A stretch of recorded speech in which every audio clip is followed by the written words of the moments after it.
જય શ્રી હરિવિષ્ણુ। નમસ્કાર મિત્રો, આપ સૌનું અમારા આ ધાર્મિક અને આધ્યાત્મિક પરિવારની આજની ખાસ વિડીયોમાં ખૂબ ખૂબ સ્વાગત છે।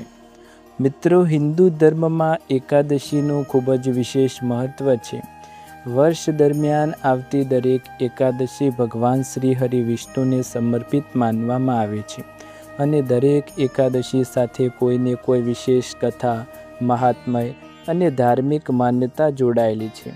આજે આપણે વાત કરવા જઈ રહ્યા છીએ એવી જ એક ખૂબ જ પવિત્ર એકાદશી વિશે, જેનું નામ છે પુત્રદા એકાદશી। આ એકાદશીને કેટલાક પ્રદેશોમાં પવિત્રતા એકાદશી અથવા પવિત્રોપણા એકાદશી તરીકે પણ ઓળખવામાં આવે છે। માન્યતા અનુસાર આ વ્રત ભગવાન વિષ્ણુની કૃપા મેળવવા, પરિવારને સુખ શાંતિ માટે અને સંતાનના સુખ સ્વાસ્થ્ય તથા સારા સંસ્કારો માટે કરવામાં આવે છે। તો મિત્રો, જો તમે આપણે આ વિડીયોમાં જાણવા માંગતા હોય 2026માં પુત્રદા એકાદશી ક્યારે છે, એકાદશી તિથિ ક્યારે શરૂ થશે અને ક્યારે પૂર્ણ થશે, પુત્રદા એકાદશીનું વ્રત કેવી રીતે રાખવું, પૂજા કરવાની સંપૂર્ણ વિધિ શું છે, આ દિવસે શું ખાવું ને શું ના ખાવું, પુત્રદા એકાદશીની પૌરાણિક વ્રત કથા શું છે, આ વ્રતનું મહાત્મ્ય શું છે અને કયા સરળ ઉપાય કરી શકાય, તો આજની આ સંપૂર્ણ વિડીયો અંત સુધી જરૂર સાંભળજો। જય શ્રી કૃષ્ણ। ચાલો મિત્રો, સૌપ્રથમ આપણે જાણીએ પુત્રદા એકાદશી ક્યારે છે। વર્ષ 2026માં શ્રાવણ માસના શુક્લ પક્ષની પુત્રદા એકાદશીનું વ્રત રવિવાર 23 ઓગસ્ટ 2026ના દિવસે છે। પંચાંગ પ્રમાણે એકાદશી તિથિ 23 ઓગસ્ટ 2026ના રોજ સવારે આશરે 2 વાગ્યે શરૂ થશે અને 24 ઓગસ્ટ 2026ના સવારે આશરે 4:18 પૂર્ણ થશે।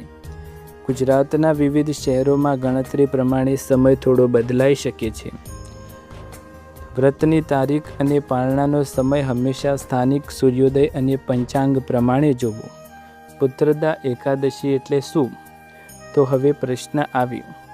પુત્રદા શબ્દનો અર્થ સામાન્ય રીતે સંતાન પ્રદાન કરવા એવો થાય છે। ધાર્મિક માન્યતા અનુસાર આ વ્રત ખાસ કરી સંતાન સુખની ઈચ્છા રાખતા દંપતી માટે મહત્વપૂર્ણ માનવામાં આવે છે।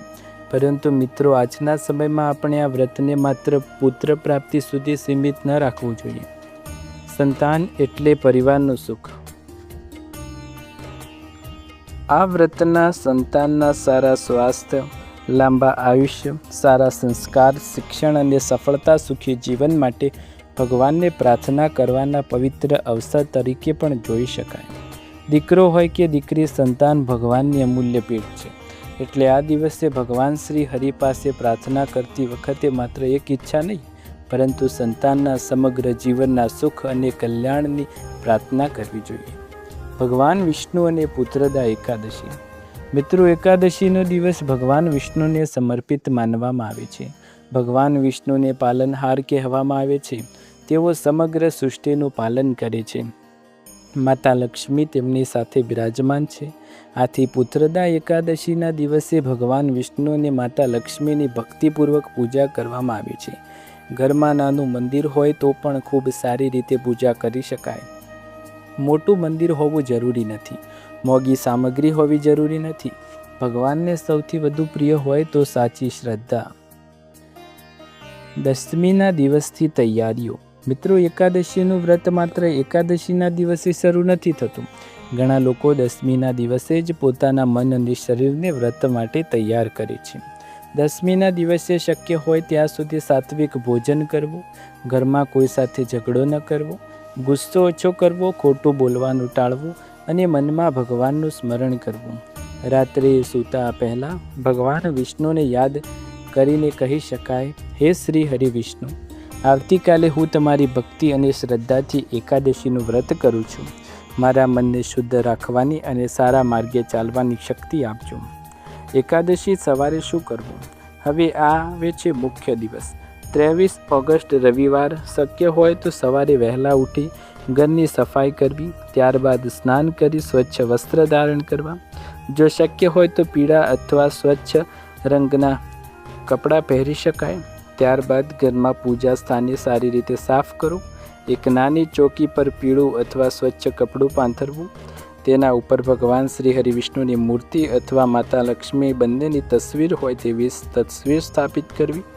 ભગવાન વિષ્ણુ સાથે બંનેની પૂજા કરવી.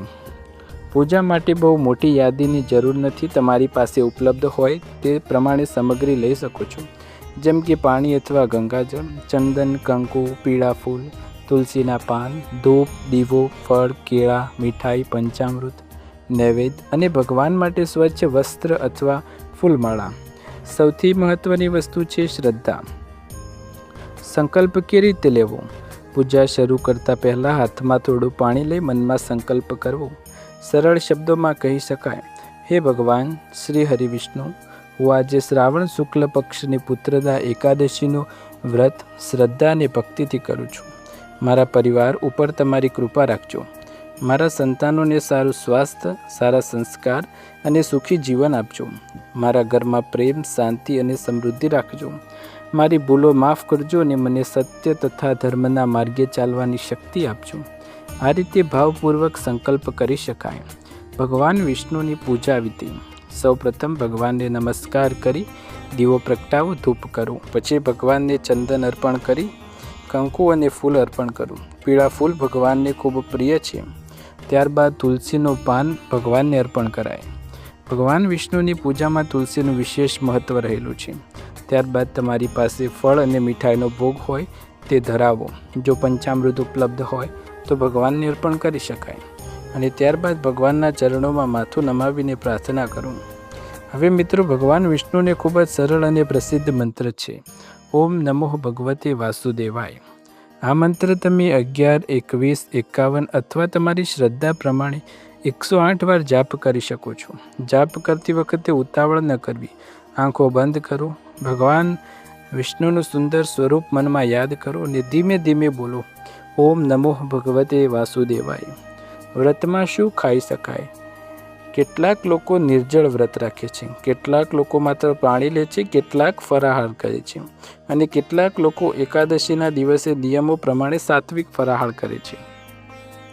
ફળાહારમાં સામાન્ય રીતે ફળ, દૂધ, દહીં, માખણ, સાબુદાણા, સિંગોડાનો લોટ, રાજગરો વગેરે જેવી વ્રતની સામગ્રીનો ઉપયોગ કરાય. પરંતુ તમારા પરિવારની પરંપરા પ્રમાણે કંઈક અલગ હોઈ શકે. જો કોઈ વ્યક્તિ બીમાર હોય, દવાઓ લેતો હોય, વૃદ્ધ હોય અથવા તેને નિયમિત ખોરાકની જરૂર હોય તો કઠોર ઉપવાસ કરવો જ નહીં.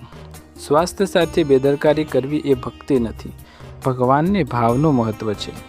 એકાદશીના દિવસે શું ન ખાવું? પરંપરાગત રીતે એકાદશીના દિવસે ચોખા અને સામાન્ય અનાજનું સેવન ટાળવું. ઘણા લોકો દાળ, ઘઉં અને અન્ય અનાજ પણ લેતા નથી. માંસાહાર, દારૂ કે નશીલી વસ્તુઓથી સંપૂર્ણપણે દૂર રહેવું. હવે આવે છે એકાદશી, પુત્રદા એકાદશીની પવિત્ર કથા.